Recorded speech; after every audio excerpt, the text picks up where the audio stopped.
The scent of lavender used to be my sanctuary.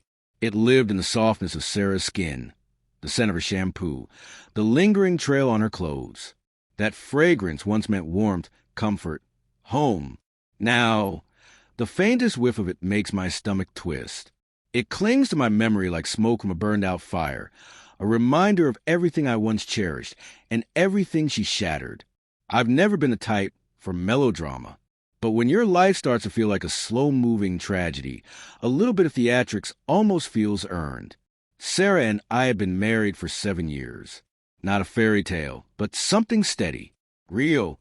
There were Sunday mornings filled with quiet coffee, laughter echoing off the walls of our small house, arguments over petty things like bills, and whose turn it was to wash the dishes.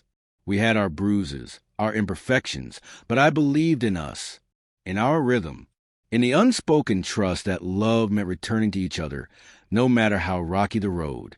But one day, the ground beneath that belief began to shift. Sarah grew distant, distracted. The light that used to dance in her eyes was replaced by a strange, nervous energy, restless, unsettled.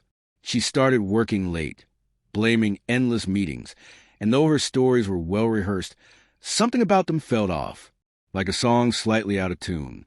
My instincts whispered truths I didn't want to hear. I tried to ignore it, to rationalize it away, but the doubt kept circling like a hawk. Then came the text. Just a simple message I happened to glance at one night. See you later. Harmless on the surface, but the name beneath it didn't belong in her world. The way the message rested on her screen, casual but far too familiar, made my chest tighten. I asked her about it, held out the phone with trembling hands.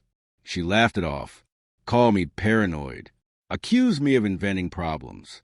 But I saw it, that tiny flicker of fear in her eyes, a twitch in her mouth she couldn't hide. And I knew. From that night on, I watched, silently, closely. I saw how she took extra care with her appearance before leaving. Noticed a new perfume that wasn't lavender. The way she flinched when her phone lit up.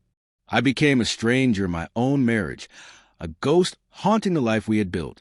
Lying beside her in the dark, I traced the outline of her face and wondered who she saw when she looked at me, or if she saw me at all. Eventually, the truth came, and it came cruel. His name was Marcus, a bodybuilder from the gym.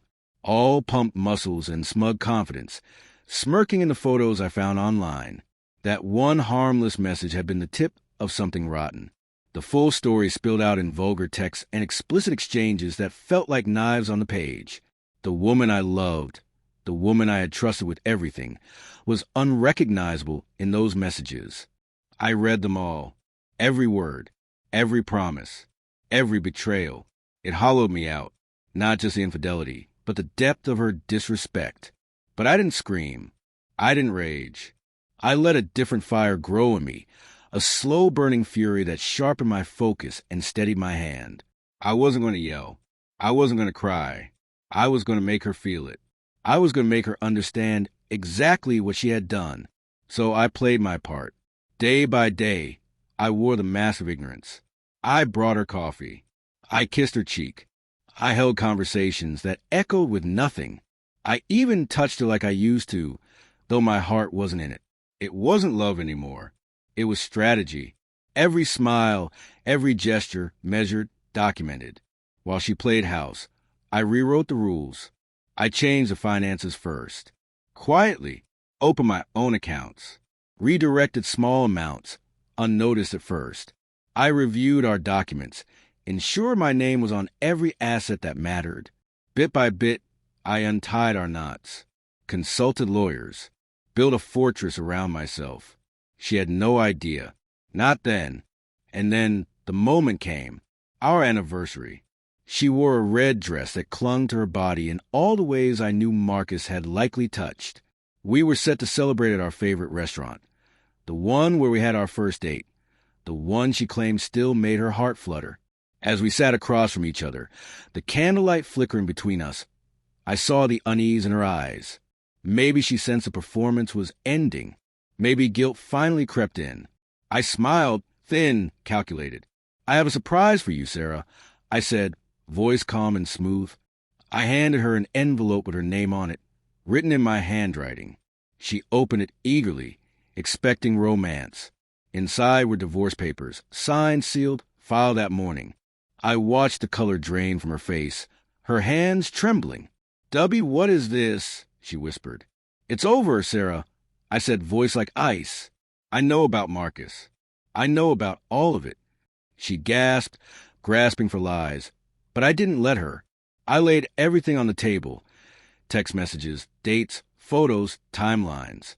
Every shred of her betrayal cataloged and presented. I told her how I'd rerouted the money, secured the assets, built a legal case so tight she couldn't slip through even if she tried. I told her she wasn't walking away with anything. "You thought you were clever," I said softly, leaning in. "But you forgot one thing. I was watching."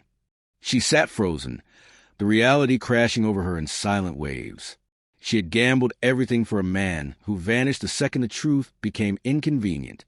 She traded a life of love and loyalty for cheap, temporary thrills. And she lost. The drive home was silent. I didn't speak. I didn't even look at her. I just packed my things. And when she cried, red dress clinging to her, mascara streaked down her face, I walked past her like she didn't exist. I didn't go far. Rented a modest apartment nearby. I wanted her to see me sometimes, maybe while she took out the trash or drove by the grocery store. I wanted her to know I was okay, thriving. I sold the house. The profits were mine. She got nothing. Time passed. I rebuilt. I started working out again, laughing again, seeing friends I'd lost touch with. I picked up hobbies I'd forgotten I loved. I moved forward, brick by brick, while her life crumbled. I heard through whispers she tried call Marcus, but he ghosted her. She couldn't afford her own place, crashing on a friend's couch, her dignity stripped clean. Then came the message from a mutual friend. She wanted to meet, to talk, to apologize. Out of curiosity, not forgiveness. I agreed. We met at a coffee shop. The moment I walked in, I almost didn't recognize her. She looked tired, broken, the light in her eyes gone. She dropped to her knees, sobbing before she could speak, begging, pleading. "I'm sorry," she cried. "I made a mistake. I still love you." I didn't respond right away. I watched her, expressionless, letting her drown in her own regret. Then I finally spoke. "It's too late, Sarah. Some mistakes you don't come back from." She collapsed further, sobbing uncontrollably. But I felt nothing. No pity, no longing, just a quiet satisfaction. I stood, turned my back, and walked out. Her cries followed me out the door, but they didn't reach my heart. Now and then, I still catch a whiff of lavender. It doesn't break me anymore. It's just a trace of what used to be, a memory wrapped in silence, a reminder that some betrayals can't be repaired, and that sometimes the most powerful revenge isn't revenge at all. It's becoming everything they thought you couldn't be, while they watch from the ruins.